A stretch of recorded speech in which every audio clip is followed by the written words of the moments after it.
సుప్రీంకోర్టులో 40కి పైగా పిటిషన్ల విచారణకు ఫైల్ చేశారు. నీట్ యూజీ 2024 కేసులో చివరి విచారణలో భారత ప్రధాన న్యాయమూర్తి డివై చంద్రచూడ్ నేతృత్వంలోని త్రిసభ్య ధర్మాసనం కొన్ని పిటిషన్లు విచారించింది. కాగా ఈ వ్యవహారం ప్రస్తుతం దేశవ్యాప్తంగా నిరసనలకు దారితీసింది. ముఖ్యంగా ప్రతిపక్ష పార్టీలన్నీ నీట్ పరీక్షను రద్దు చేసి తిరిగి నిర్వహించాలని డిమాండ్ చేస్తున్నాయి.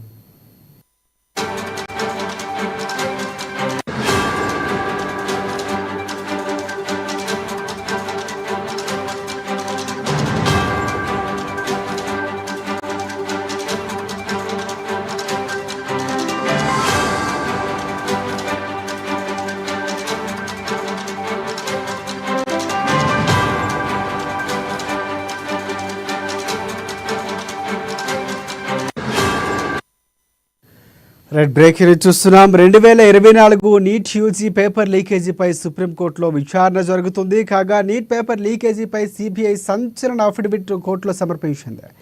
షీల్డ్ కవర్లో దర్యాప్తు నివేదిక అందజేసిన సిబిఐ ప్రశ్నాపత్రం లీకేజీ విస్తృత స్థాయిలో జరగలేదని నివేదికను సమర్పించింది. నీట్ పేపర్ లీకేజీపై సుప్రీంకోర్టులో 40కి పైగా పిటిషన్ల విచారణకు ఫైల్ చేశారు.